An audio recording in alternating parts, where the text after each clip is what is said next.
O tema de hoje, então, é Israel, o relógio de Deus. Amados, Deus, o texto básico que nós vamos ler é Mateus 24, 32 a 36. Jesus ele está falando aqui no capítulo 24 sobre o sermão profético, o princípio das dores. Ele fala sobre a grande tribulação, e quando ele vai falando ali sobre a vinda do Filho do Homem, né, os sinais, então são todos sinais que nós vamos examinar quando nós examinarmos os sinais da segunda vinda de Cristo. Mas ele diz no versículo 32, aprendei, pois, da figueira sua parábola, ou seu ensino. Quando já o seu ramo se torna tenro e brota folhas, sabeis que está próximo o verão. Igualmente, quando virdes todas estas coisas, sabei que ele, isto é, Jesus, está próximo, mesmo às portas. Em verdade vos digo que não passará esta geração sem que todas estas coisas se cumpram. Passará o céu e a terra, mas as minhas palavras jamais passarão. Daquele dia e hora, porém, ninguém sabe, nem os anjos do céu, nem o Filho, senão só o Pai. Nesse último versículo, Jesus está falando sobre o dia e hora do arrebatamento da igreja. Irmãos, eu fiz esses estudos em 1986 na igreja, a primeira vez, nós fizemos em 1986, não eram todos esses temas. Depois fizemos em 92, também era um número menor de temas. E em 1997, 98, de agosto de 97 até setembro de 98, é claro que eu não fiz todos os domingos, né? Alguns domingos não foram feitos. Nós levamos 36 domingos, 36 horas, falando sobre este assunto, que foram gravados em cassetes e vídeo, né? Hoje nós transformamos essas fitas de vídeo e de cassetes em CDs e DVDs, para serem preservadas. Mas como eu notei que estão defasados alguns, principalmente os fatos novos, ocorreram coisas novas, eu quis então, senti no meu coração um desejo, o Senhor colocou esse desejo de atualizar esses estudos, e eu pretendo fazê-lo agora em 2009. Quero dizer aos irmãos que Deus já começou a colocar algumas coisas mais para eu fazer. Não sei se o Senhor vai me confirmar isso, e se confirmar, nós vamos fazer algumas coisas mais nesse sentido. Se você olhar para o início do texto de Mateus 24, você vai ver que no versículo 1 e 2, nós lemos que quando Jesus estava saindo do templo, ele ia se retirando, os discípulos chegaram a ele para lhe mostrarem os edifícios do templo. Esse é o segundo templo. O primeiro templo foi destruído pelos babilônios no ano 586 a.C. O primeiro templo, o templo de Salomão, que Salomão construiu para Deus, ele foi destruído. Esse aqui já é o segundo templo, que foi reconstruído por aqueles que voltaram do cativeiro da Babilônia. Sob o comando de Esdras, Neemias e Zorobabel, eles reconstruíram a cidade e o templo. Mas esse segundo templo, perto do primeiro, era muito acanhado. Ele tinha as mesmas dimensões, mas era muito pobre, porque o templo de Salomão, irmãos, era todo forrado de ouro. Ouro por dentro. Ele tinha ouro e os vasos eram todos de ouro, as peças, tudo de ouro, né? Por fora ele era esplendoroso, né? Era ouro, ouro e mais ouro, que tinha ali ouro, prata nem se contava, né? Então cobre então nem se mencionava, de tanto que tinha. Então esse segundo templo, eles tinham voltado do cativeiro, era um povo pobre, eles construíram o que puderam. Herodes, o Grande, né, que não era judeu, mas governava sobre os judeus, ele era edomeu. Para agradar os judeus, ele tinha um gênio extraordinário para a construção. Herodes o Grande, o que ele fez? Ele embelezou o templo e ampliou o templo com vários edifícios esses que os discípulos foram mostrar para Jesus. E quando eles estavam ali, mostrando esses edifícios, Jesus fez ali, no meu entender, uma estupenda afirmação profética. Jesus disse aos seus discípulos: vocês estão olhando para tudo isso? Veja tudo isso. Em verdade vos digo que aqui não se deixará pedra sobre pedra que não seja derribada. Esta é uma afirmação profética. Os discípulos ficaram muito intrigados com esta afirmação. E quando eles chegaram lá no Monte das Oliveiras, diz o versículo 3, e estando eles sentados no Monte das Oliveiras, chegaram a ele os seus discípulos em particular, dizendo: declara-nos quando serão essas coisas, e que sinal haverá da tua vinda e do fim do mundo. Eles fizeram uma pergunta tríplice, ou seja, Senhor, diga-nos quando é que não vai se deixar pedra em cima de pedra aqui? Quando é que o Senhor vai voltar? Jesus não tinha ido ainda, e eles já estavam querendo saber que sinais marcariam a segunda vinda de Cristo. Porque Jesus já tinha dado a entender que ele iria voltar uma segunda vez. E eles queriam saber que sinal, ou que sinais. E eles fizeram uma terceira pergunta: que sinal haverá do fim do mundo? E essa expressão precisa ser tomada com certo cuidado. Essa expressão fim do mundo não significa o fim do planeta Terra, mas sim o fim da era do governo dos homens sobre a terra. Por quê? Porque quando Jesus voltar, ele vai implantar o reino de Deus na terra. E quem vai governar a terra é Jesus Cristo, com a igreja e com os anjos. Irmãos, isso aqui vai ser uma maravilha, mas ao mesmo tempo não vai ser fácil, porque o governo de Cristo vai ser um governo bem diferenciado de tudo que nós conhecemos. Não vai ter democracia, né? Democracia é governo de homens. E olha o que dá as democracias. Você conhece alguma democracia boa aí? Totalitarismo também, alguma coisa? O melhor regime é o regime que Deus usa. É o teocrático. Deus manda e nós obedecemos. Este é o regime de Deus. Então, eles perguntaram do fim do mundo. O fim do mundo, então, aqui significa o fim do governo do homem. Quem governa hoje a terra é Satanás, ele é o príncipe deste mundo, através dos homens ímpios que ele põe lá para governar a terra, para fazer a obra dele, que é matar, roubar e destruir. Você conhece algum governo que não seja assim? Nós não conhecemos, irmãos, a verdade é esta. Quero que você entenda então isso. Fizeram essa tríplice pergunta para Jesus. E Jesus começa então a colocar aqui os sinais. E desses sinais, eu destaquei o versículo 31 em diante, que é o texto básico que nós estamos usando, quando Jesus fala do sinal da figueira. A figueira, irmãos, ela é um símbolo de Israel. Israel é, na Bíblia, a figueira. Se você olhar para Jeremias, o capítulo 24, depois você pode ler todo o capítulo 24 de Jeremias, você vai ver que Deus, ele mostra numa visão a Jeremias 2 cestos de figos. Um cesto de figos bons, aliás, Deus usa a expressão muito bons para comer, e um outro cesto de figos muito ruins, que não servia para nada. E ele diz que esses cestos são os filhos de Israel, é o povo. Então, entre os filhos de Israel, tem gente muito boa aos olhos de Deus e muito ruim aos olhos de Deus. Então, se você olhar para outros textos, como Amós, Miqueias, fala que a figueira simboliza Israel, assim como a videira simboliza a igreja. Você já viu isso na Bíblia.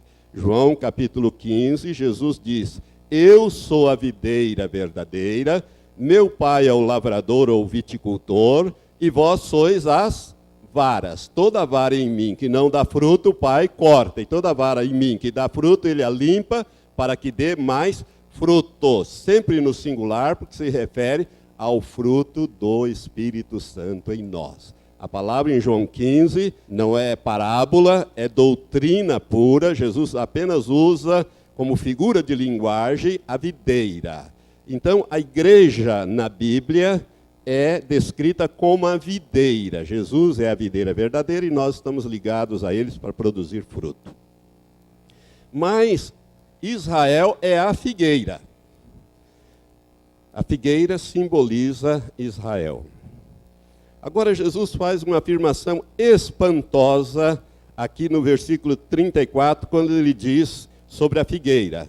Ele diz: em verdade vos digo que não passará esta geração sem que todas estas coisas se cumpram. E estas coisas que ele se refere são os sinais que ele menciona antes, no começo desse capítulo 24, e dentre eles o sinal da figueira brotando e lançando folhas. Portanto, esta afirmação é uma afirmação espantosa. A geração que visse a figueira brotar, ela não passaria sem que tudo se cumprisse. Eu quero dizer que esta figueira já brotou na minha e na sua geração. Portanto, nós estamos vivendo o tempo do fim. Amados, Deus tem um relógio para marcar o tempo em relação ao homem. São duas palavras gregas para tempo que existem na Bíblia. Cronos, que marca, daí vem a palavra cronômetro, relógio, cronômetro, é o cronos, que marca o tempo como nós o marcamos, 5 horas da manhã, 6 horas da manhã, meio-dia, 3 horas da tarde, enfim, esse é o cronos, é o tempo do homem. E existe a palavra kairos, que é o tempo de Deus, que não é marcado como o tempo cronos. Deus tem o seu kairos, o seu tempo. Ele não faz nada antes e nem depois. Ele faz no seu tempo, no seu kairos, no seu tempo. Mas Deus tem um relógio para marcar o tempo profético em relação ao homem. E o relógio de Deus é Israel. Por isso nós precisamos entender que Israel é o relógio de Deus que marca o tempo profético de Deus. É o tema desse estudo. Nós precisamos estudar a história de Israel, ver o que acontece com Israel, para que nós possamos, então, entender as profecias que falam sobre a volta de nosso Senhor Jesus Cristo. Eu vou fazer agora um pequeno resumo da história do povo de Israel. A história do povo de Israel, irmãos, começa com Abraão. Abraão, ele era caldeu, da cidade de Ur, na Caldeia. Deus chama Abraão e faz-lhe uma promessa. Abraão, então, Deus diz para ele: sai do meio da tua parentela, da tua terra, e vai para uma terra que eu te mostrarei. É uma promessa, é um pedido e uma promessa. E Deus vai dizer a ele: olha, eu vou te abençoar, eu vou abençoar todos que te abençoar, e vou amaldiçoar todos os que te amaldiçoar. E em ti serão benditas todas as famílias da terra, isto é, as nações da terra, com as suas famílias. Irmãos, isso está em Gênesis capítulo 12. Deus faz essas promessas a Abraão. E Abraão, então, ele sai de Ur e desce, ele vem lá do norte, ele vem, desce, e ele vai percorrer toda a terra, e vai, então, ali. Deus faz uma promessa que daria a ele uma descendência. E Deus só vai cumprir essa promessa quando Abraão tinha 100 anos de idade. Sara, 90 anos de idade. Deus vai dar um filho. Ora, Sara era estéril, sempre foi estéril. Então Deus teve que fazer um duplo milagre. Acabar com a esterilidade de Sara e restaurar as regras menstruais a Sara, o útero de Sara, para que ela pudesse conceber. Sabe, irmãos, Deus não faz as coisas sempre no normal, não. Ele mostra para o homem que ele é Deus e que ele faz as coisas no tempo dele. E não adianta nós querermos ajudar a Deus. Devemos aprender com os erros de Abraão e de Sara, que tentaram ajudar a Deus e geraram lá o Ismael, e os ismaelitas vão dar origem aos povos árabes, que hoje são um espinho na carne para o povo judeu. Não tente ajudar a Deus quando Deus quer fazer alguma coisa através de você. Aguarde que Ele vai fazer no tempo certo. Então Deus chama Abraão, A Abraão, ele dá um filho chamado Isaque, quando Sara tinha 90 anos. Sara vai ter o privilégio de viver 37 anos com o Isaque, com o riso. Isaque significa riso. Abraão significa pai de uma multidão de nações. O nome dele antes era Abrão, pai elevado. Deus disse, esse nome não serve, você está muito orgulhoso com esse nome. Vou mudar o seu nome para Abraão, que é o mais correto, pai de uma multidão de nações, e dá a ele um filho chamado Riso, que é Isaque. Isaque significa riso, porque Sara riu, achou que não era possível conceber com 89 anos, e Abraão também achou meio estranho aquilo, e o resultado, Deus diz, bom, então já que vocês estão rindo, o nome do menino vai ser Riso. E Isaque é concebido.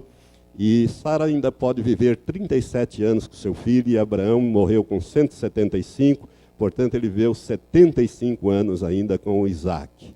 Teve bastante tempo para desfrutar da companhia do seu filho, ver os seus netos e tudo mais.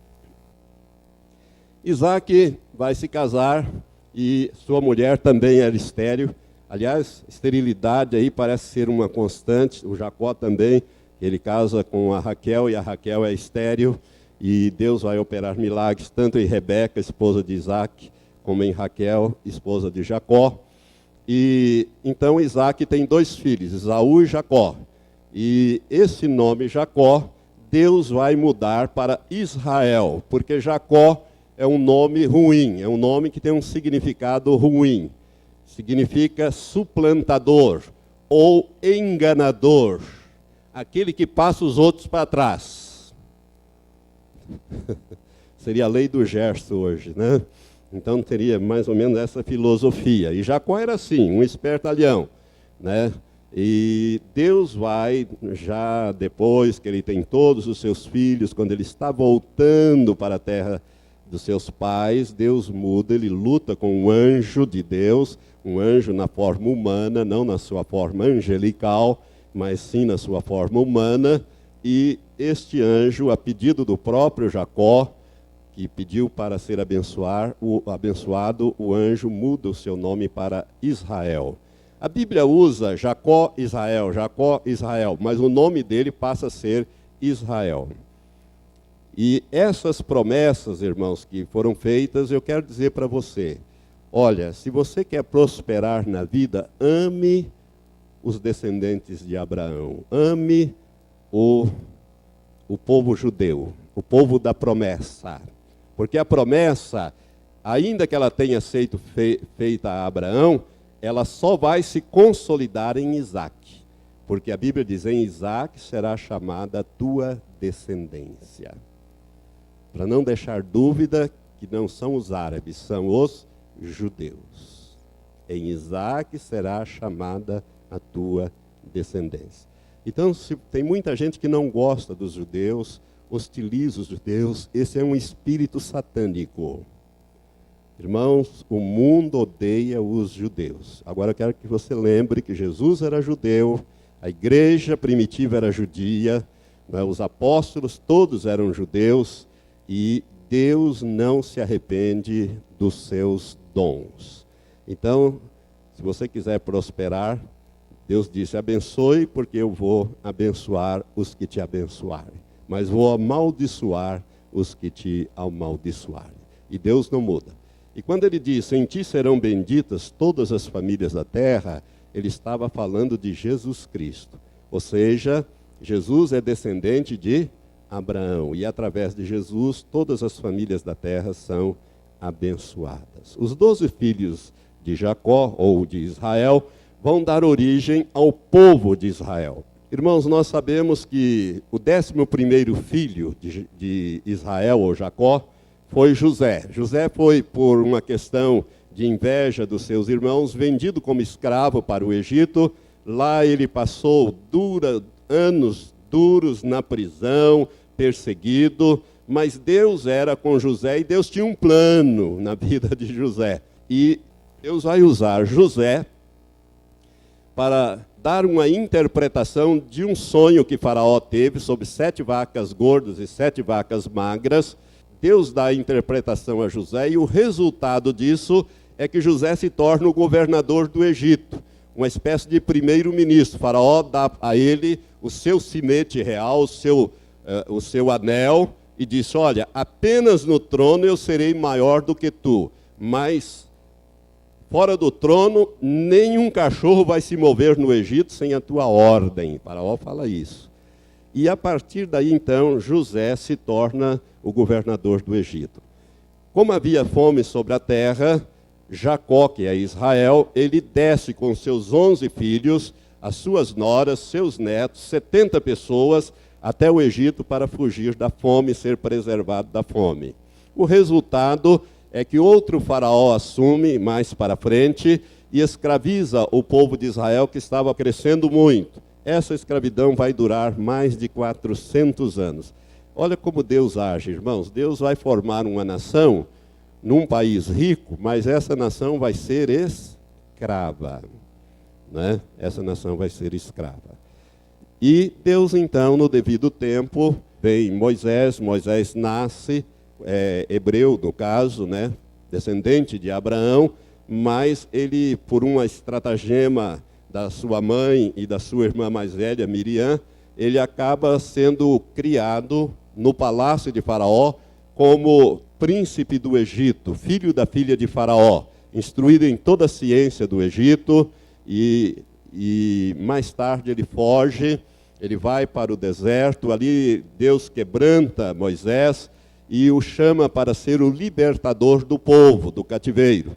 Capacita Moisés com sinais, maravilhas, com poder, e Moisés então arranca o povo do cativeiro com mão forte, braço estendido, e Deus opera maravilhas através de Moisés, dá a ele no Monte Sinai os 10 mandamentos e toda a legislação contida no Pentateuco. Nós temos os primeiros 5 livros da Bíblia, que é chamado Pentateuco ou Torá no hebraico, Pentateuco para nós. Os primeiros 5 livros são escritos por Moisés. Por isso ele é conhecido como libertador do povo e legislador, porque ele traz as leis conhecidas como a lei de Moisés, que são as regras que estão na Torá, nos primeiros 5 livros. Moisés é substituído por Josué, que conquista toda a terra de Canaã, aliás, não toda como Deus queria, mas grande parte da terra de Canaã. Ele é conhecido então como conquistador, ele introduz o povo na terra e estabelece ali.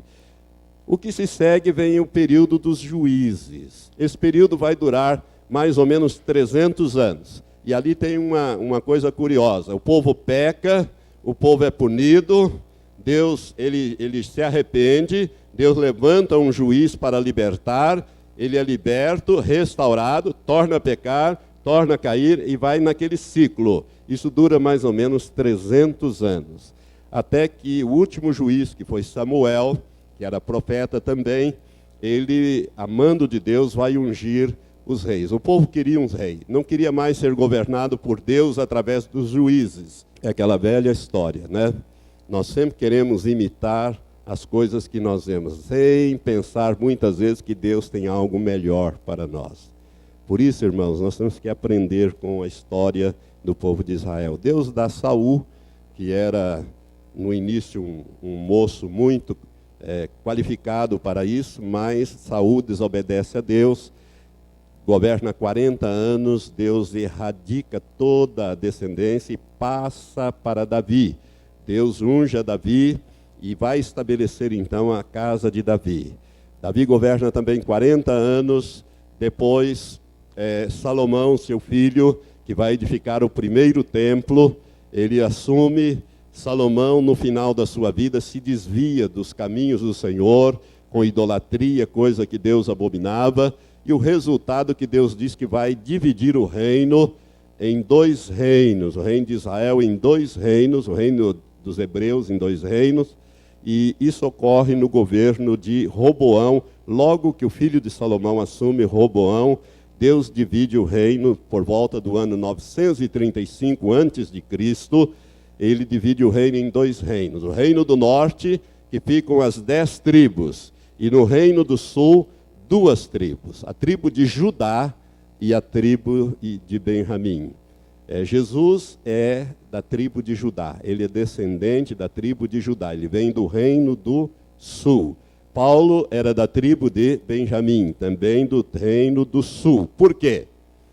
Porque do ano 935 até 722, o reino do norte ele foi de mal a pior. Começou com Jeroboão, e Jeroboão se desviou dos caminhos do Senhor, e com raras exceções, o reino do norte foi um reino idólatra. Foi um reino que pecava gravemente contra Deus. Deus tolerou do ano 935 até 722. Deu mais de 200 anos, Deus mandando profetas e dizendo, olha, se arrependam, mudem, porque senão eu vou destruir. Eu vou punir. E nós temos lá no Reino do Norte 2 grandes profetas que foram Elias e Eliseu. Eles profetizaram no Reino do Norte, que tinha o nome de Israel. O Reino do Sul, cuja capital era Jerusalém, tinha o nome de Judá. Daí vem a palavra judeu. Judeu vem de Judá. Antes eles eram conhecidos como hebreus. O reino de Israel era conhecido como hebreu, o povo hebreu. Né? No tempo de antigos, ele era conhecido como hebreu. Mas as 10 tribos não ouvem a voz do Senhor, até que Deus, se irando tanto, manda então Sargão II, rei da Síria, no ano 722 a.C., ele conquista a capital do Reino do Norte, que é Samaria, e liquida com todas as cidades. E o que ele faz? Ele pega aquele povo que sobrou, os que sobreviveram, e espalha-os lá para outros países, e traz povos de outros países e coloca ali. Dali é que vem a origem do povo samaritano. Por quê? Porque eram povos que habitavam em outras regiões do mundo e que foram trazidos pelo rei da Síria e colocados ali, que não falavam o hebraico.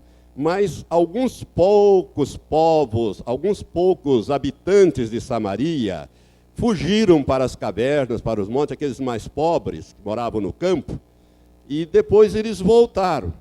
E aí virou aquela mistura daqueles poucos judeus com esses povos que vieram de outras raças e que passaram a ser samaritanos. Por isso que os judeus não gostavam dos samaritanos, porque os samaritanos eram uma mistura de povo. Essa é a razão histórica. E essas 10 tribos, elas são espalhadas pelo mundo. Por isso é que nós temos judeus de todos os tipos. Nós temos judeus africanos, porque uns foram lá para a Etiópia, são judeus de pele escura. Eu mesmo conheci agora em Barueri um judeu africano, e conheci também uma judia, ela estava lá, bem branquinha, europeia, né? Ele era descendente europeia. Olhinhos azuis, e aquele outro, um homem de cor, um baita de um homem, o nome dele é Ebenezer, Eben-Ezer, o nome dele. Então, ele me disse que ele era judeu etíope. Assim como os judeus russos são clarinhos, de olhos claros, então você tem judeu japonês, judeu de todo tipo, porque as 10 tribos foram espalhadas. Foi nesta ocasião. Depois já se reuniram em Israel. O Reino do Sul continua, lá de 935 a.C. até 586 a.C., quando também, depois de pecarem gravemente contra o Senhor mandar profetas como Jeremias e outros a advertir o povo, Nabucodonosor, rei da Babilônia, destruiu o Reino do Sul, ou seja, o Reino de Judá, capital Jerusalém, destruiu Jerusalém, e o primeiro templo que Salomão construiu, levou todos aqueles vasos de ouro, acabou com tudo aquilo, levou preso o rei Jeoiaquim, e nesta leva foram Daniel, Sadraque, Mesaque e Abidnego. Daniel e seus amigos eram adolescentes quando foram levados escravos para a Babilônia. E ali Deus vai usar Daniel e vai colocar Daniel como o primeiro ministro do reino do grande império da Babilônia no tempo de Nabucodonosor. Após 70 anos de cativeiro, irmãos, eles voltaram e reconstruíram a cidade de Jerusalém e o segundo templo, como eu já falei, sob o comando, em 3 levas, sob o comando de Esdras, Neemias e Zorobabel. Isso você pode achar no livro de Esdras e no livro de Neemias, esta história. Como também no livro de Esther você vai encontrar a história do povo no cativeiro. 400 anos de história seguinte. Nesses 400 anos, depois que eles voltaram do cativeiro da Babilônia, presta atenção, aquelas 10 tribos ficaram dispersas desde o ano 722 antes de Cristo. Portanto, eles ficaram mais ou menos 2.600 anos dispersos pela terra, quando se voltaram a integrar o povo de Israel. Nesses 400 anos seguintes, nós vemos o povo de Israel sendo conquistado por vários povos ou vários impérios. Primeiro pelos gregos, sob o comando de Alexandre o Grande. Alexandre vai espalhar pelo mundo inteiro, conhecido da época, a cultura e a língua grega. Isso é muito importante você entender, porque o grego era como se fosse o inglês de hoje. O grego é uma língua fácil de falar, para mim não. Para mim grego é grego, né? E para mim japonês também é grego. Tudo que eu não entendo para mim é grego, né? Mas é uma língua fácil de falar, assim como o inglês também é uma língua fácil. Então o grego se tornou uma língua uma língua que todo mundo falava, tanto que o Novo Testamento foi escrito em grego. Depois dos gregos, os romanos vêm e através do general Pompeu, no ano 63 a.C., ele conquista toda a Palestina, que na época não se chamava Palestina. Somente com os romanos é que o nome Palestina aparece. Aliás, os romanos eles tinham o costume de destroçar o país, depois unir o país a um outro país. É Síria-Palestina. O nome que os romanos deram é Síria-Palestina. Uniram o povo de Israel, ou as terras de Israel, com a da Síria, do norte. E formou-se a província romana Síria-Palestina. Aí é que aparece esse nome palestino, que esses que estão lá brigando pela terra não tem nada a ver, né? Os judeus são muito antes deles. Os judeus conquistaram isso aí séculos e séculos antes dos cananeus. Era o povo que habitava a terra de Canaã. Então, Jesus vai nascer no Império Romano. Foi no ano 63 a.C.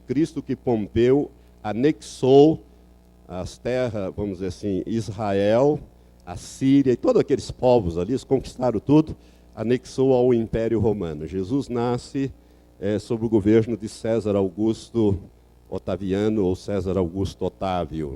No ano 70, agora já da nossa era, depois de Cristo, cumprindo então a profecia de Jesus deu em Lucas, capítulo 19, versículo 41 a 44, é aquela profecia, irmãos, que eu não vou ler, mas você pode anotar, depois você pode ler em casa. É quando Jesus chora sobre Jerusalém, quando ele vem para ser sacrificado. Naquela segunda-feira, quando ele entrou como Cordeiro de Deus, separado para o sacrifício, que ele lá em cima do morro, do Monte das Oliveiras, ele viu Jerusalém e chorou sobre ela e disse: se tu soubesses ao menos neste dia o que te poderia trazer a paz. E ali Jesus lança uma profecia, ele diz que dias virão em que te apertarão de todos os lados, tu e os teus filhos, te sitiarão com trincheiras, e Jerusalém será derribada, e o seu povo vai ser espalhado pelo mundo, e Jerusalém será pisada pelos gentios, isto é, governada pelos que não são judeus, até que o tempo dos gentios se completem. Olha, irmãos, Jesus deu essa profecia e ela foi se cumprir no ano 70. Os judeus se revoltaram contra Roma e o general romano chamado Tito, que depois se tornou imperador, ele sitiou Roma na Páscoa do ano 70 e, ao final, ele arrasou a cidade de Roma. Eu tenho um livro que conta essa história, Flávio José conta essa história. Ele, em setembro, na Páscoa, o cerco durou da Páscoa, que é abril, até setembro. E ele, então, sitiou. Adriano, mais tarde, que vai substituir Tito no governo de Roma, Adriano, ele muda o nome de Jerusalém para Aélia Capitolina, em homenagem à família dos Aélios, que era a família de Vespasiano e de Tito, que era filho de Vespasiano. Então ele dá o nome de Aélia Capitolina, manda que a cidade seja reconstruída nos padrões greco-romano, e proíbe os judeus de entrarem em Jerusalém sob pena de morte. Os judeus, então, são espalhados pelo mundo. O historiador judeu Flávio Joséfos, que acompanhou Tito nestas... Você pode estranhar, né, que ele era judeu, mas ele foi, no início dessas revoltas, Flávio Joséfos foi apanhado e feito prisioneiro, porque quem comandava as tropas era Vespasiano, pai de Tito, um general romano, um homem rude, um homem do campo, um homem que não era dado à política. Vespasiano, ele comandava as tropas e numa dessas lutas, Flávio Joséfos, que era da linha sacerdotal, foi feito prisioneiro e foi levado para Roma, né? E quando Vespasiano, uma vez, quando ele foi levado prisioneiro, Flávio Joséfos, um dia, olhando para ele, disse que ele seria imperador de Roma, para Vespasiano. Ele era general. Nero se suicida e o Senado manda chamar Vespasiano para entregar-lhe o poder. Quando Vespasiano se torna imperador de Roma, ele se lembra dessa profecia, tira o Flávio Joséfos de lá. Joséfos era um homem muito inteligente, estuda a língua do latim, ele já conhecia o grego e tudo mais, e ele é um historiador, e ele passa a conviver com Vespasiano e com Tito, e ele vem com Tito para sitiar. Então ele relata isso na sua obra A Guerra dos Judeus. Nos 143 dias do cerco que durou, morreram 1.100.000 judeus. Jerusalém estava fervilhando de gente quando as legiões romanas vieram e sitiaram Jerusalém. Estaquearam a cidade, cortaram todas as árvores possíveis e estaquearam, não deixaram ninguém sair nem entrar. As pessoas morriam e eram jogadas seus cadáveres, porque não tinha lugar para enterrar, não podia queimar, porque o judeu não usa essa prática, ele tem que sepultar, mas não tinha lugar, eles jogavam para fora dos muros da cidade. Você pode imaginar o mau cheiro e as doenças, que 600.000 pessoas foram jogadas para fora. Flávio Joséfos escreve isso. No final, 1.100.000 judeus morreram, restaram apenas vivos 97, que foram vendidos como escravos e espalhados para o mundo. Irmãos, Jesus fala disso, hein? Nessa profecia que eu falei atrás em Lucas, que eles seriam feitos prisioneiros e espalhados pelo mundo inteiro. Cumpriu-se essa profecia, a primeira parte dela. Os judeus viveram, irmãos, sem território, sem governo, sem bandeira, durante 1878 anos. Não existe um paralelo na história. Nenhum povo passou o que os judeus passaram. E não foram 1878 anos de boa vida. Foi de perseguição em perseguição, extermínio de extermínio, até que Hitler tentou liquidar todos os judeus da Europa. Eram 11 milhões, ele conseguiu matar mais de 6 milhões, até que a ONU, em 27 de novembro de 1947, a ONU criou 2 estados na Palestina, um estado judeu e um estado palestino. Dividiu o protetorado da Palestina, que estava nas mãos da Grã-Bretanha, administrada em nome da ONU. A ONU, então, o brasileiro Oswaldo Aranha, presidindo a sessão histórica de abertura da ONU, ele criou, através da resolução 185, se não me engano, esses 2 estados. Um estado judeu e um estado palestino. Os judeus aceitaram, mas os palestinos não. Os palestinos não aceitaram. Amados, a figueira brotou, então, em 14 de maio de 1948, com a criação do moderno Estado de Israel. Israel, então, no dia 14 de maio, proclamou a sua independência. Por quê? Porque o mandato dos judeus para administrar a Palestina terminou no dia 14 de maio de 1948, quando as tropas da Grã-Bretanha, o mandato que a Grã-Bretanha tinha, acho que eu falei judeu, mas o mandato da Grã-Bretanha terminou neste dia, à meia-noite neste dia, e neste dia, às 3 horas da tarde, Davi Ben-Gurion proclamou e leu a Declaração da Independência e criou o moderno Estado de Israel. Neste dia, a figueira brotou. No meu entendimento, a figueira brotou neste dia, no dia 14 de maio de 1948, e vem lançando folhas desde então. Agora observe aqui as profecias que se cumpriram neste dia 14 de maio de 1948. Em Ezequiel, capítulo 36, do 22 até o 38, Deus fala deste fato, que iria ocorrer, que eles estariam espalhados pelo mundo inteiro, e eu quero chamar a sua atenção, que o cativeiro da Babilônia durou 70 anos e eles voltaram. Deus está falando aqui de um cativeiro que iria durar, que iria espalhar o povo pelo mundo inteiro. Então, para as 10 tribos, começou lá com Sargão II em 722 a.C. E para os judeus de Judá e Benjamim, começou no ano 70 com o general Tito. Durou para os judeus 1878. Para os outros durou mais de 2.600 anos.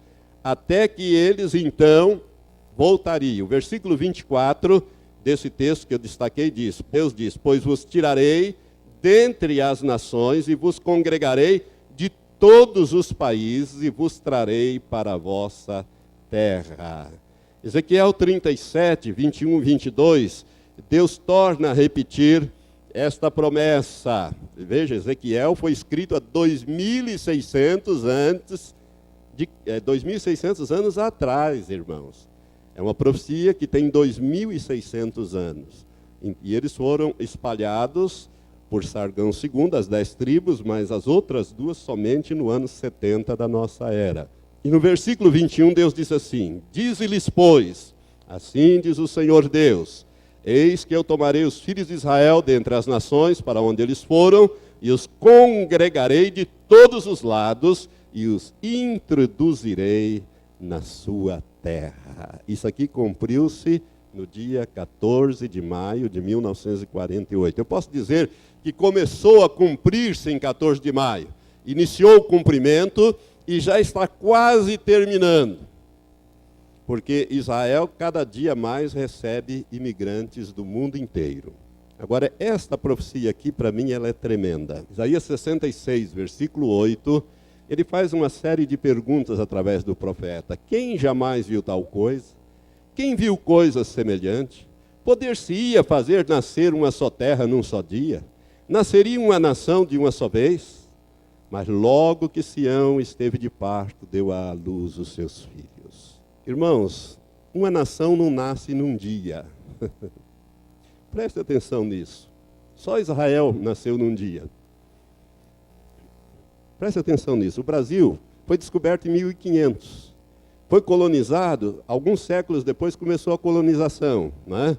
E nós só adquirimos a nossa independência no dia 7 de setembro de 1822, que nós passamos a ser um país que nascemos, né, no dia 7 de setembro, mas de 1822 a 1500 tem mais de 300 anos, sabe, né? Mais de 300 anos que nós ficamos sendo gerados como um povo. É diferente de Israel, que nasceu num só dia, mediante uma resolução da ONU, que quando os ingleses saíram, no dia que eles saíram de Jerusalém e saíram da Palestina, o povo de Israel nasceu. A declaração de independência foi lida e Israel nasceu neste dia. Agora preste atenção também numa outra coisa. Mas logo que Sião esteve de parto.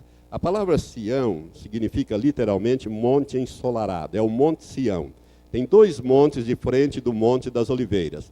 De quem está olhando para o templo, o Monte Sião fica à esquerda.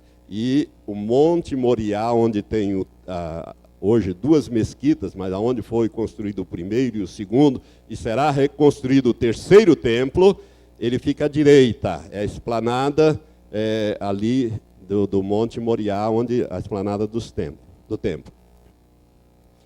Sião, irmãos, é aonde estava o palácio de Davi, o governo de Israel. Então, logo que Sião esteve de parto, ou seja, o povo esteve de parto, e qual foi esse parto? Foi o Holocausto. Os judeus conseguiram entender que o único país do mundo que seria seguro para eles seria o país dele, que eles tinham que formar um país. Porque os judeus europeus, eles estavam muito enfronhados em toda a política, em toda a economia da Europa. Eram homens muito ricos. E quando entrou um louco lá, Adolf Hitler, ele mandou matar todo mundo. Rico, pobre, feio, cientista, nada, é judeu. Vai para o sacrifício. Irmãos, Adolf Hitler, ele participou da Primeira e da Segunda Guerra Mundial. Na Primeira Guerra Mundial, ele era cabo do exército alemão, e ele foi preso e ficou na prisão algum tempo, como prisioneiro de guerra. E ali ele escreveu um livro chamado Mein Kampf, que traduzido é Minha Luta.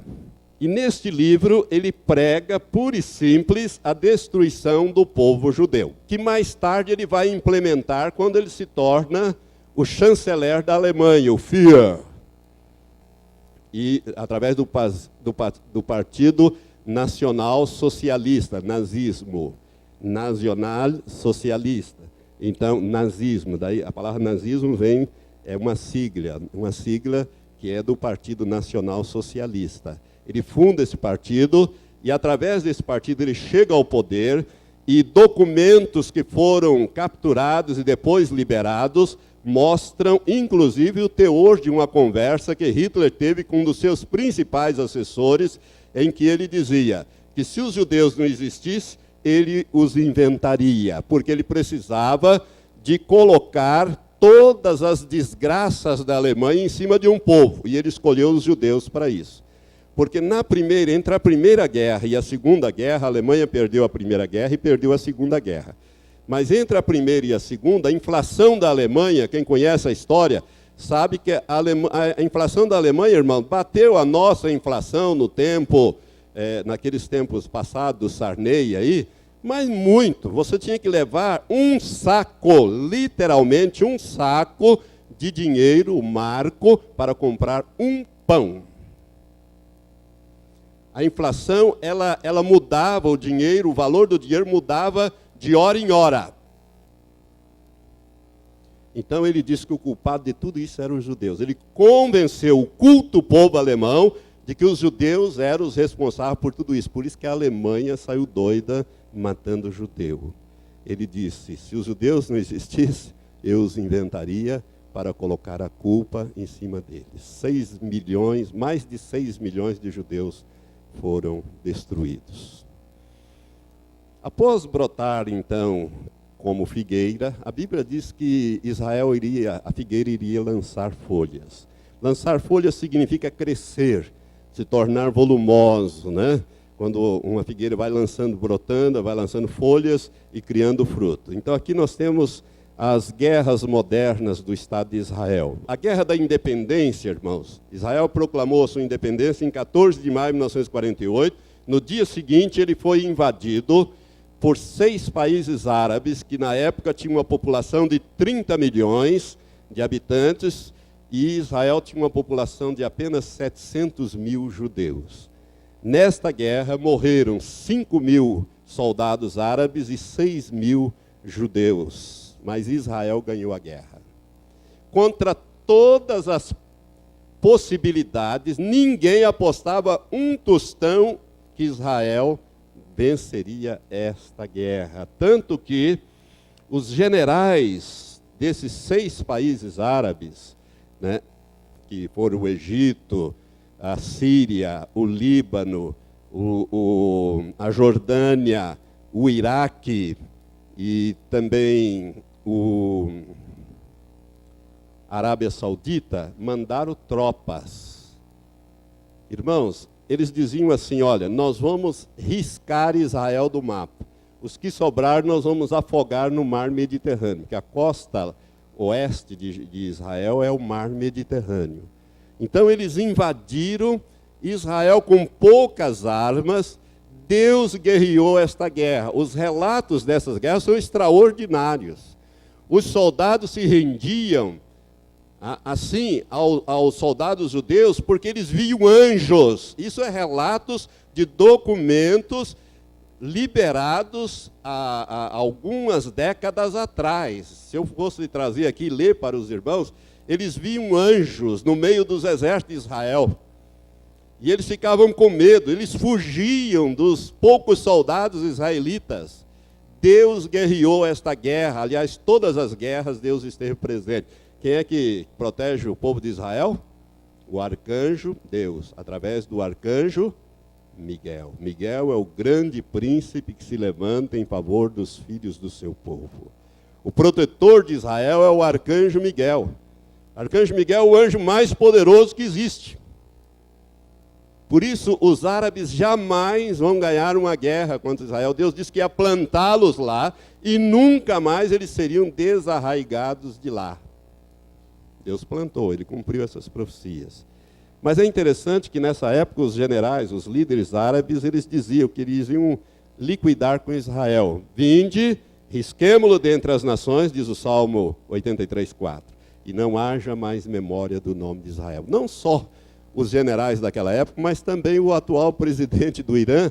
Não sei se você ouviu o ano passado ele declarar isso, no mundo inteiro, essa declaração repercutiu no mundo inteiro, e eles estão fazendo a bomba nuclear exatamente para cumprir isso. O Ahmadinejad, ele diz que os judeus têm que ser riscados da face da terra, têm que ser eliminados. Aliás, irmãos, o islamismo prega, presta atenção no que eu vou falar agora para você, o Islã não é religião de paz. O islamismo prega que nenhum árabe ressuscitará enquanto houver um judeu vivo na face da terra. E que todo mundo, cristão, não cristão, tem que se tornar islâmico. Ou se converte ao islamismo ou corta-se a cabeça. Foi isso que Maomé pregou e está escrito no Corão, que é o livro sagrado dos muçulmanos, que nenhum líder tem autoridade para mudar. É isso que é o islamismo. Agora eu quero falar sobre a origem desses refugiados palestinos. Irmãos, quando Israel estava lá, havia 650 mil judeus, mas existiam muitos mais árabes. Tinha povo muito mais numeroso, eram os árabes, os árabes de diversas etnias que moravam em Israel, na terra que ficou para Israel. Israel disse para eles, não saiam, formem uma nação conosco, nós vamos dar todos os direitos, mas vocês precisam nos apoiar agora, nesse momento. Mas as mensagens que os líderes árabes publicavam em árabe, que chegava lá no rádio, era, saiam daí, porque nós vamos varrer Israel do mapa, e quem estiver aí vai morrer junto.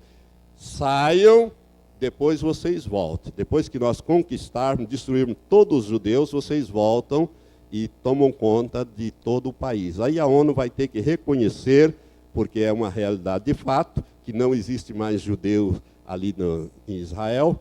Então agora Israel deixou de existir, passa a ser o país palestino.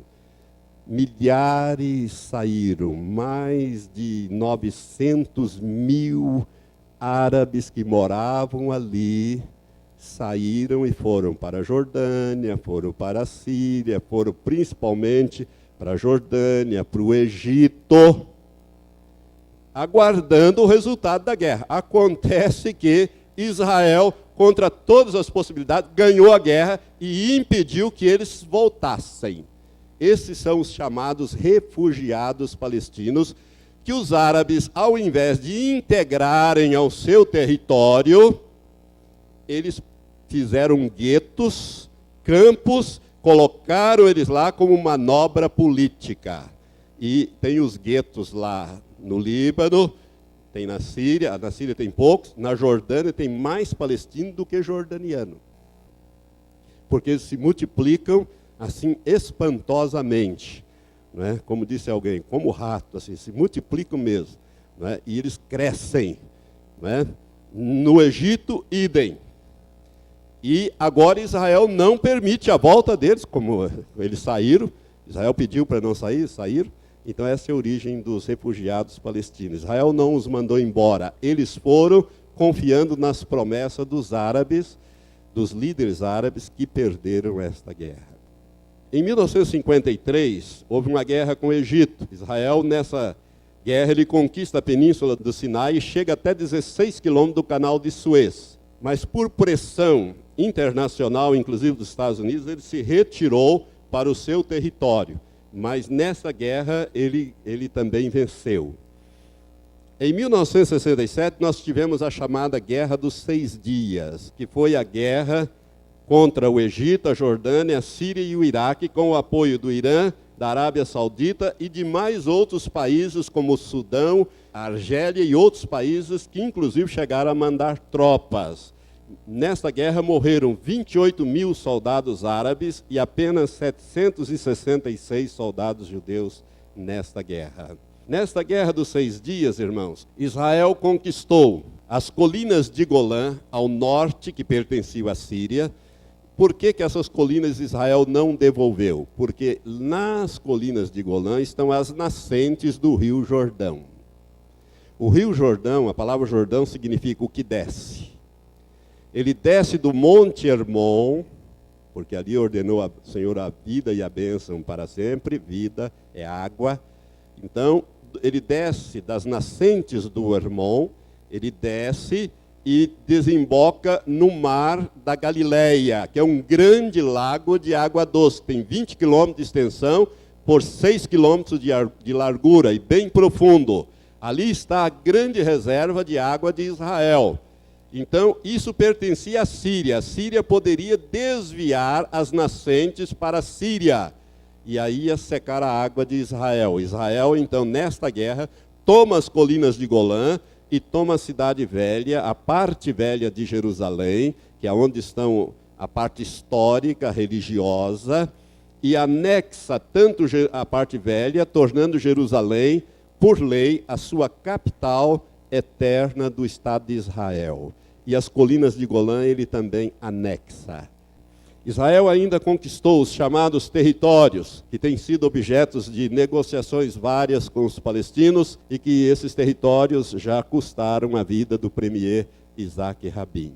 Ainda nessa guerra de 67, cumpriu-se essa profecia de Zacarias, capítulo 12, versículo 3, quando Deus diz que Jerusalém está se tornando uma pedra pesada para todas as nações. Deus disse ali, naquele dia farei de Jerusalém uma pedra pesada para todos os povos. Todos os que a erguerem serão gravemente feridos, e ajuntar-se-ão contra ela todas as nações da terra.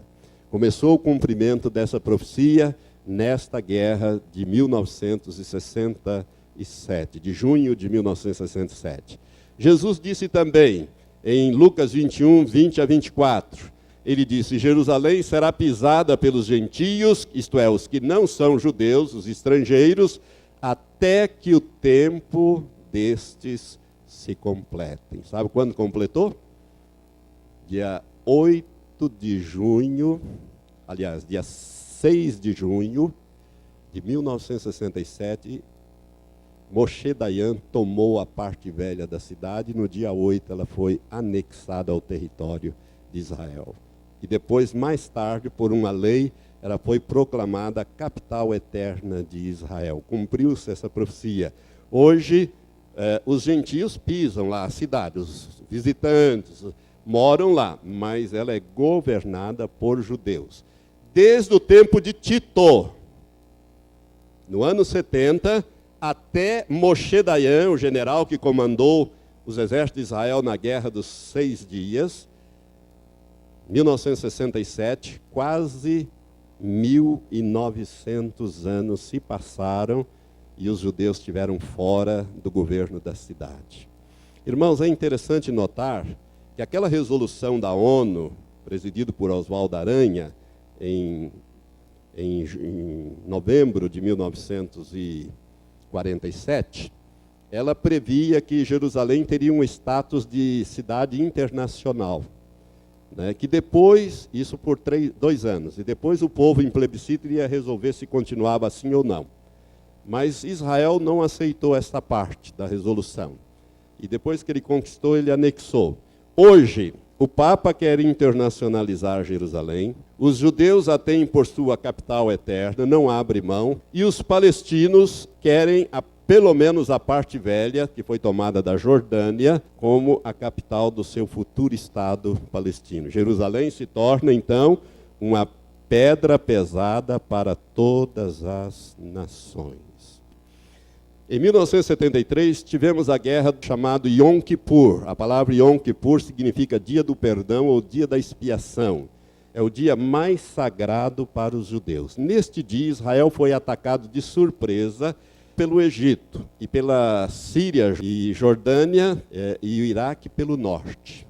Somente 20% das tropas estavam aquarteladas. 80% dos exércitos de Israel estava de licença para comemorar o dia do perdão.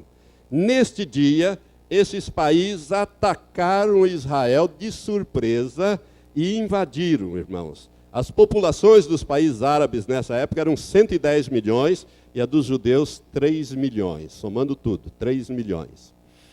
Os invasores na guerra do Yom Kippur, essa foi uma guerra terrível para Israel, eles avançaram 2 dias pelo território de Israel com pouca resistência. E daí pararam. Eles pararam 2 dias, porque eles ficaram com receio de que eles estariam caindo numa cilada. Estava muito fácil. Nunca foi fácil guerrear com Israel. Israel sempre foi aguerrido na guerra. É um povo bélico e belicoso. Então eles desconfiaram, disseram, não, tem alguma coisa errada. Tanto os generais do norte como os generais do sul, egípcios no sul, sírios comandavam no norte, disseram, tem alguma coisa errada aqui. Nós estamos indo... Está igual a faca na manteiga, esse negócio está errado, nós vamos cair numa cilada. Aí eles pararam para reavaliar a situação. Esses 2 dias que eles pararam, veja como Deus faz, né? Deu oportunidade para Israel se reagrupar e ganhar esta guerra. Israel poderia ter sido liquidado ou aniquilado nesta guerra, pois a primeira-ministra, a premier Golda Meir, ela chegou a autorizar a chamada Operação Sansão. O que aconteceu com Sansão? Quando ele derrubou o templo de Dagon, ele pediu que quem o conduzisse colocasse entre as 2 principais colunas, e o que ele fez? Clamou a Deus e disse, Senhor, pela última vez, volta a minha força. E Deus atendeu a oração, e o que ele fez? Ele derrubou, caiu tudo, matou mais os que ele matou na morte dele, mais do que ele tinha matado em vida. Ele morreu junto. Morra eu e os filisteus, foi a frase que ele usou. Operação Sansão. Golda Meir autorizou a armar todas as bombas nucleares que Israel possui. São mais de 300. O mundo esteve à beira de ir para uma guerra nuclear. Nos 2 dias que o inimigo parar de avançar, Israel se reagrupou e expulsou o inimigo. Resultado: morreram 22 mil soldados árabes, e 66 mil ficaram feridos. Morreram 2.812 soldados judeus e 7.500 ficaram feridos. Você pode ver as proporções? Né? As proporções. E eles que foram atacados de surpresa, hein? Foi uma das guerras que Israel mais perdeu soldados. Em 2006, agora, recentemente, nós tivemos a chamada Guerra do Líbano, que durou 33 dias. Foi a última guerra que Israel se empenhou. Desde 73 ele não guerreava. Fazia 33 anos que Israel não guerreava com os países árabes. Até que ele guerreou contra o Líbano e durou 33 dias. O Hezbollah, que é o partido de Alá, muitos traduzem partido de Deus, não é o Deus Jeová. Alá não é o Deus Jeová. Alá é o Deus dos árabes. Mais para frente, em outro estudo, eu vou explicar bem esse negócio. Então, Hezbollah significa partido de Alá. Ele invadiu Israel, um posto militar, e matou 8 soldados, capturou 2 e deu início a esta agressão. Israel tentou recuperar os seus soldados, invadiu o Líbano, não conseguiu, os soldados morreram, os capturados, e a guerra terminou tecnicamente empatada. Ninguém ganhou essa guerra. Última geração. Quanto tempo dura uma geração, pastor? Um cientista alemão, cristão evangélico, curiosamente, ele pôs no computador todas as gerações mencionadas na Bíblia. Desde Adão, ali no capítulo 5, onde a média ali dá mais de 800 anos, porque cada patriarca daquele vivia 900 e tanto. Quem estragou a média ali foi Enoque, né, que só viveu 365 anos, e Deus o arrebatou, Deus para si o tomou em vida, né? O Enoque é que estragou a média, porque senão a média ia dar mais de 900 anos. Então, ele tomou todas as gerações mencionadas na Bíblia, colocou no computador e achou a média de 53 anos. Ora, se nós pegarmos 1948, somarmos 53, nós vamos vir para o ano 2001. Jesus começou a governar a terra em 2001? Não. Quanto dura uma geração? Alguns dizem 40 anos, outros 60, outros 70 e outros 120. Por quê? Porque ninguém dura mais que 120. Uns poucos conseguem chegar nos 120. 40 anos não é. Por quê? Porque se nós pegarmos 1948, somarmos mais 40, vai dar 1988. 88, Jesus não começou a reinar sobre a terra com poder e grande glória, com a igreja e com os anjos. Não é verdade? Também 60 anos não dá. Por quê? 1948 mais 60 dá 2008, o ano passado. Eu não sei, Jesus está reinando sobre a terra de 2008 para cá? Se está, irmãos, nós ficamos para trás. Não. 70 anos vai dar 2018. 120 anos vai dar 2000 e alguma coisa, lá 2050 e não sei, alguma coisa, nem fiz a conta direito. No meu entendimento, e eu quero dizer que o meu entendimento é tão bom quanto o teu, ou tão ruim quanto o teu, ele é tão certo quanto o teu, ou tão errado quanto o teu, vocês estão entendendo? Então, no meu entendimento, a duração de uma geração é de 70 anos. Por quê? Deixa eu explicar. Irmãos, para Noé, que foi o homem que viveu aquela enormidade de séculos, Noé viveu mais de 900 anos. Para Noé, no capítulo 6, Deus diz: a duração da vida do homem vai ser de 120 anos. Você já leu isso lá? Quer ler? Posso até te mostrar. No capítulo 6 de Gênesis, Deus disse isso para Noé, que a duração da vida do homem seria apenas de 120 anos. Diz assim, versículo 3, então disse o Senhor, o meu espírito não permanecerá para sempre no homem, porquanto ele é carne, mas os seus dias serão 120 anos. Deus falou isso para Noé. É interessante, irmãos, que quando o homem decifrou o genoma humano, que é o código da vida, os cientistas descobriram duas coisas, que eu vou mencionar mais para frente, vou repetir isso aqui, mas já vou dar desde já. Eles descobriram que todos os homens que já existiram, todos os seres humanos que já existiram e existem sobre a terra, vieram de um único casal. E a Bíblia diz isso lá em Gênesis, né? Adão e Eva. Mas descobriram também que o ser humano tem estrutura para viver 120 anos. Não vive por quê? Porque nós vivemos num mundo empesteado, cheio de peste, né? Respiramos um ar todo poluído, comemos comida envenenada e vivemos uma vida estressada. O estresse mata. Nós ficamos super preocupados com série de coisas, violência, isso e isso. O homem não vive, mas tem estrutura física para viver 120 anos. Bom, aí você poderia dizer, então, pastor, a duração dura 120. Mas acontece que no Salmo 90, abra lá no Salmo 90, o último homem que viveu 120 anos foi Moisés. A Moisés, que viveu 120 anos, ele tinha condições de viver mais, mas porque desobedeceu a Deus, Deus não permitiu que ele entrasse na terra prometida. No versículo 10, Deus revela a Moisés, esse é um salmo de Moisés, Salmo 90, que a duração da nossa vida é de 70 anos. E se alguns, pela sua robustez, chegam a 80, o melhor deles é enfado e canseira, pois passa rapidamente e nós voamos.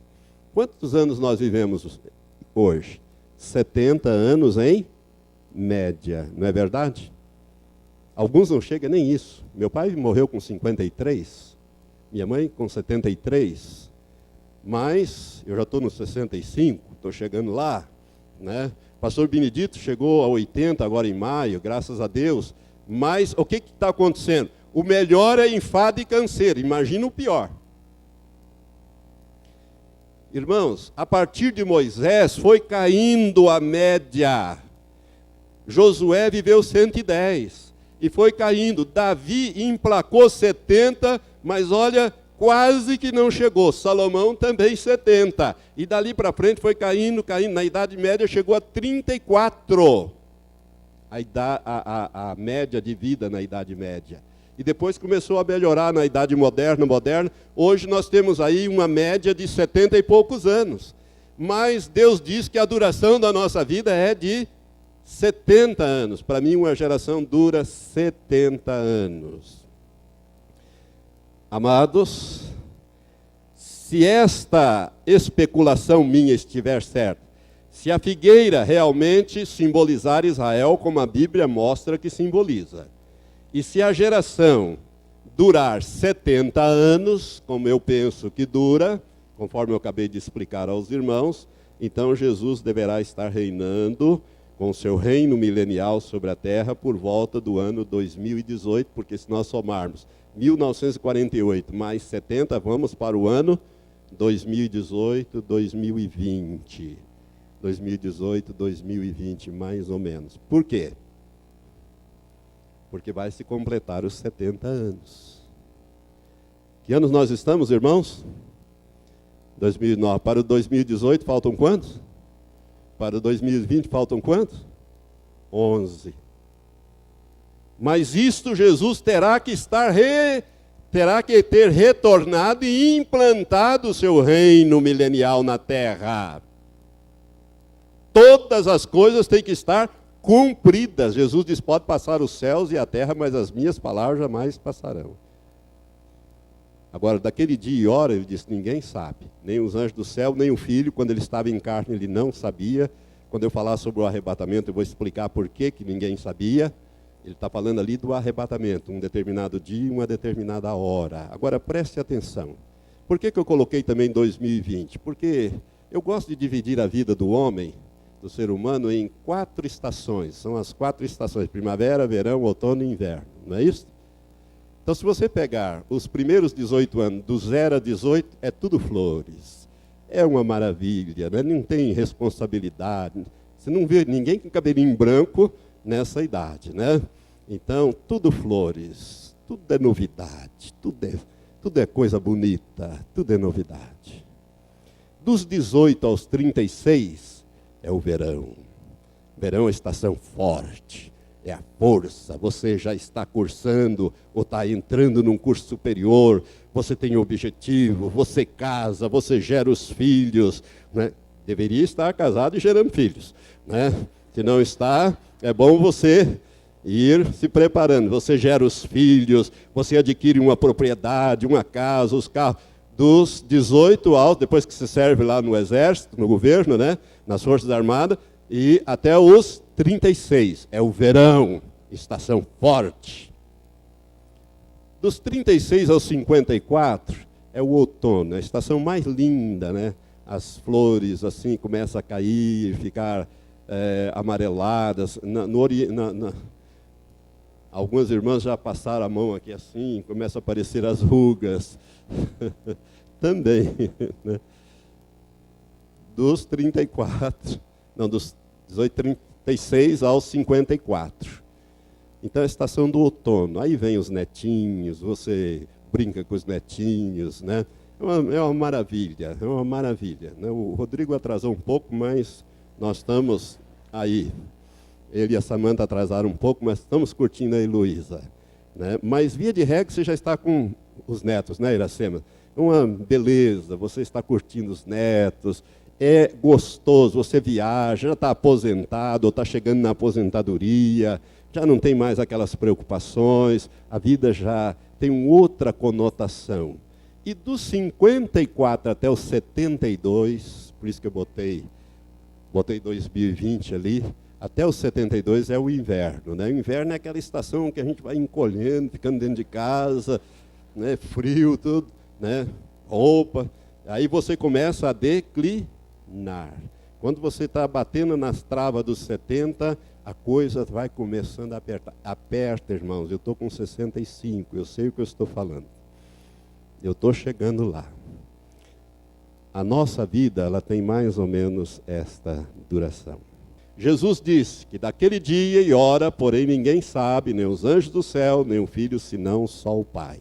Então nós não podemos dizer que nós estamos marcando o tempo. Eu estou dando aqui, irmãos, uma ideia para você. A minha ideia é tão boa quanto a tua. Pode estar certa, mas pode estar errada também. Você está me entendendo? Por favor, não saia dizendo que o pastor Valtenir marcou o arrebatamento para 2018 ou 2020. Isso não é verdade. Eu estou trazendo isso por causa desta afirmação que Jesus faz aqui. Preste atenção nessa última afirmação. Em Mateus 16, 2, quando Jesus é interrogado pelos líderes religiosos para que ele desse um sinal, Jesus disse: ao cair da tarde, dizei, haverá bom tempo, porque o céu está rubro, e pela manhã, hoje haverá tempestade, porque o céu está de um vermelho sombrio. Agora preste atenção no que ele disse, até destaquei. Ora, sabeis discernir o aspecto do céu e não podeis discernir os sinais dos tempos?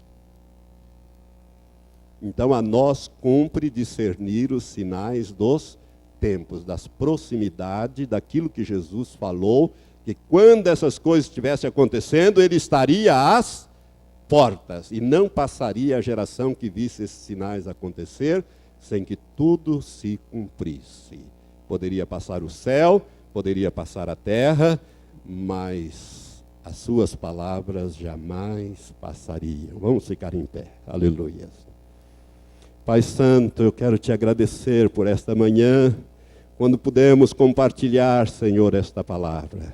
Prepara, Senhor, a cada um de nós que aqui estamos e os que vão ouvir através destas gravações. Pai, que nenhum destes que o Senhor me tem dado para pastorear, juntamente com os meus amados irmãos, pastores e obreiras desta obra, que nenhum de nós, Senhor, fiquemos para trás, mas que todos sejam preparados, Pai, em santidade, em santificação, para aquele dia glorioso do arrebatamento. Ó Deus, prepara também os que estarão ouvindo essas gravações, a tua igreja de um modo geral, Pai. Eu quero te pedir isto em nome de Jesus, para que, Senhor, o teu povo não seja deixado para trás. Ó Deus, que o temor do Senhor, que é o princípio de tudo, esteja no coração de cada irmão, de cada irmã. É a minha súplica e oração em nome de Jesus. Amém, amém, amém. Deus disse em Isaías 66, 2, última parte: mas eis para quem olharei, para o pobre contrito de espírito, que treme da minha palavra. Você quer ser arrebatado, irmãos? Leve a palavra de Deus a sério. Que Deus te abençoe.